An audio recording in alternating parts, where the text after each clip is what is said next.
spinning back. He did land with it. In 1990, Tokyo's Budokan Arena was packed with spectators eagerly waiting for a showdown between two standing fight monsters. On one side stood Thailand's fighter, Chang Poek, who was at the peak of his technical and physical abilities. He stepped into the ring after achieving 2 historic victories over legends in the sport. On the other side was the only undefeated American fighter against Muay Thai competitors, Dale Cook. He combined elite boxing techniques with taekwondo movements and entered the fight carrying the momentum of 5 consecutive victories over Thai fighters.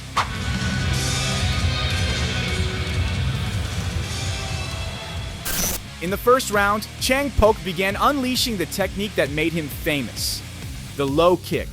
However, Dale proved that he was different. He was able to withstand the attacks and even took the lead with a higher volume of strikes.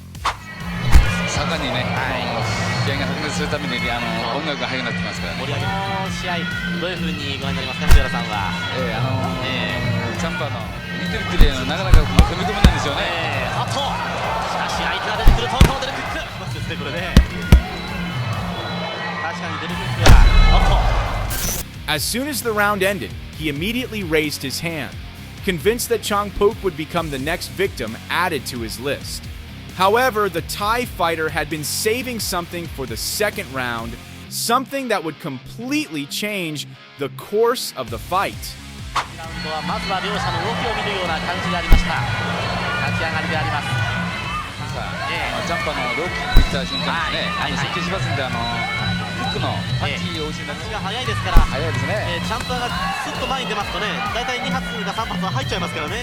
The kicks that were once easy to predict were now replaced by overhand punches, catching Dale completely off guard. Confused by this sudden change, the American fighter no longer knew where to focus his defense, leaving openings that would eventually lead him toward defeat. 信じられないことがたびたび起こる。さあ、カンパゲソンビット、さすがムエタイ最強戦士。3回目のダウン、ノックアウト勝ち、ノックアウト勝ち。両手を上げて喜んで。印象を与えようという感じで、今の2ラウンドノックアウトタイムがこちら。Chang Poek achieved great success when facing American kickboxers, but the same result did not happen when he went up against the tough Dutch kickboxers.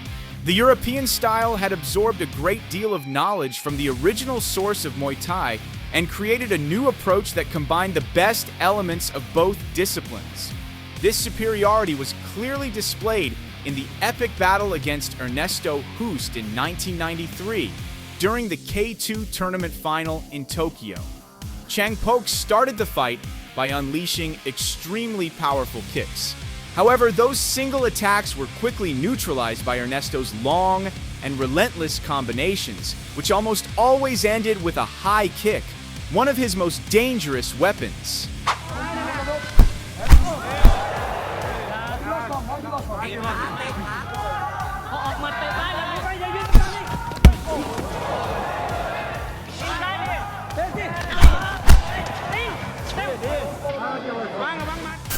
The Thai fighter was incredibly brave and had an extremely durable chin, but by absorbing that much damage, it was clear that this strategy would not work for much longer.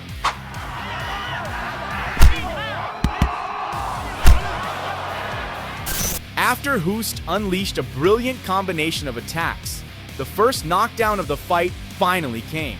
The Thai fighter managed to survive and was saved by the sound of the bell.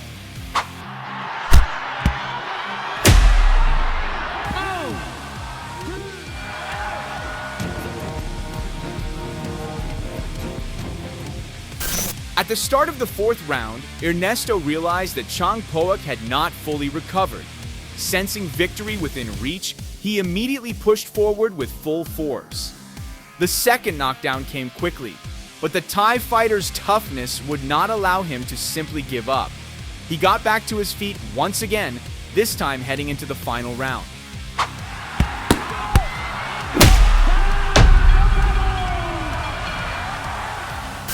After the knockout happened, the excitement inside the arena instantly turned into concern.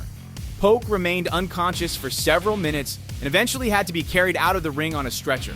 However, in the end, he raised his hand and waved to the crowd, showing everyone that he was okay.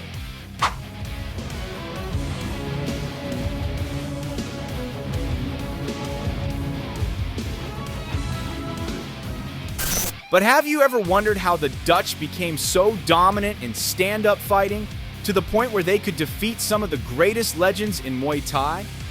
It all began in the early 1990s, when pioneers like Ramon Dekkers traveled to Thailand to study firsthand how the martial art truly worked. This story was further defined by his iconic rivalry with Coban, who was considered the most popular fighter in Thailand at the time. In their first meeting in Paris, Dekkers suffered a brutal knockout loss in the opening round. Championnat du monde disputé en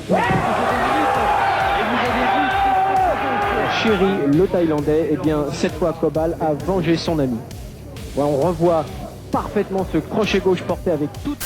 8 months later, the two met again at the legendary Lumpini Stadium, packed with thousands of passionate fans. And until that moment, Coban had never been defeated by a foreign fighter. The crowd did not know it yet, but that night, history was about to be rewritten.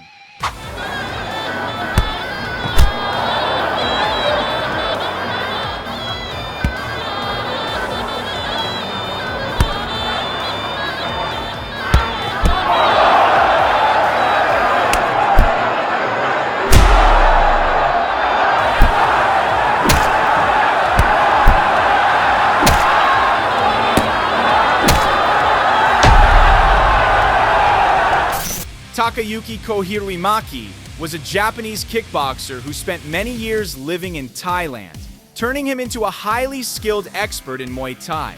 However, in 2003, he faced an eccentric opponent who would put his abilities to the ultimate test. Tony Valente combined American kickboxing with Jeet Kune Do techniques, the martial art created and popularized by Bruce Lee. Valente stepped into the ring wearing the classic black and yellow outfit associated with the legendary martial artist.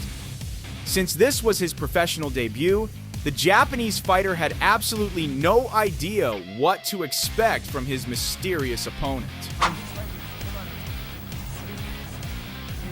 3 knockout systems, okay? And during the fight, Tony used a stance similar to Taekwondo and effectively applied side kicks. However, his attacks caused only minimal damage. Meanwhile, Takayuki focused on traditional low kicks, which became the foundation of his strategy throughout the entire fight.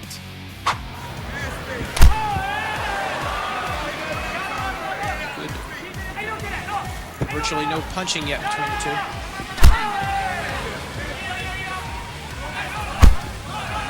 Spinning back kick and spinning back. He did land with it. It wasn't clean enough. Score knockdown. Slowly, those low kicks began to wear down the American fighter's legs, and the Japanese fighter started changing his targets, shifting his attacks toward the body and the head.